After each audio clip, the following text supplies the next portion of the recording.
Aaron Hicks belts a double during the Yankees' 8-5 spring training loss to the Red Sox on Saturday. Getty Images Fort Myers, Florida.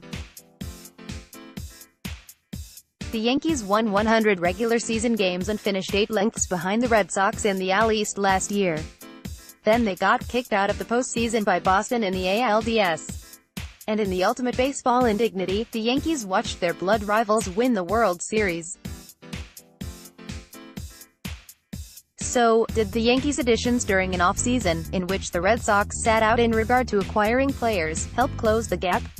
I don't necessarily look at it as have we made it up. We know they are a great team and obviously that's one of the teams we have to go through to get to where we want to go, manager Aaron Boone said prior to the Yankees' 8-5 loss to the Red Sox Saturday at JetBlue Park in the first exhibition game of spring training. We're a long way from seeing that.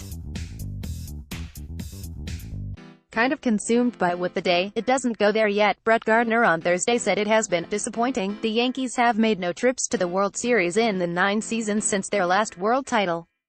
Saturday, Aaron Hicks was asked how long it took to get over losing the 2018 ALDS in 4 games. "I am still not over it," Hicks said. "Not over it until we win." Aaron Boone, like Gardner, Hicks was part of last year's club that won 100 games on the 2,107 team that took the Astros to Game 7 of the ALDS. And as with Gardner, that hasn't been enough for Hicks, who is labeled by Boone as maybe the most underrated player in the game and who can become a free agent after the upcoming season ends. "I want to play more games than I did last year, 137, and win the World Series. I am tired of losing," the switch-hitting Hicks said. "We came so close, but I am tired of saying we came close. Look at the Red Sox and Yankees, and there is just one area that is a mismatch at the present moment, the bullpen. Many believe adding Adam Ottavino to replace David Robertson and bringing Zach Britton back to a pen that also houses Aroldis Chapman, Dellin Betances, Chad Green and Jonathan Holder gives the Yankees the best pen in the game."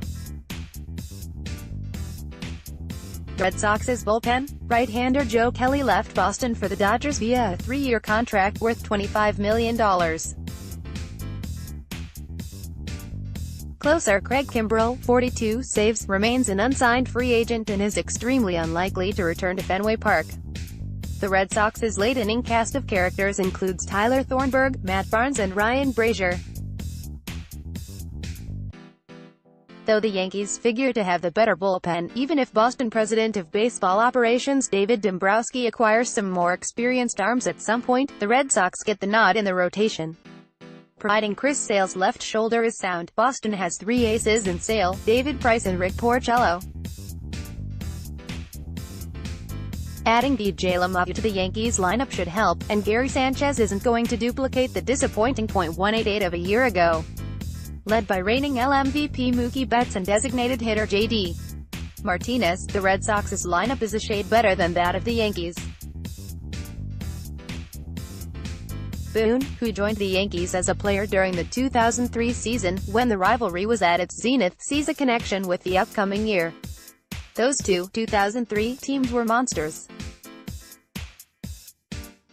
"I feel like in a lot of ways us and them are 2 great teams," said Boone, who won Game 7 of the ALCS with a home run off Tim Wakefield, sending the Yankees to the World Series, which they lost to the Marlins. "They are still monsters who likely will chase each other from the spring to fall and finish first and second in the AL East."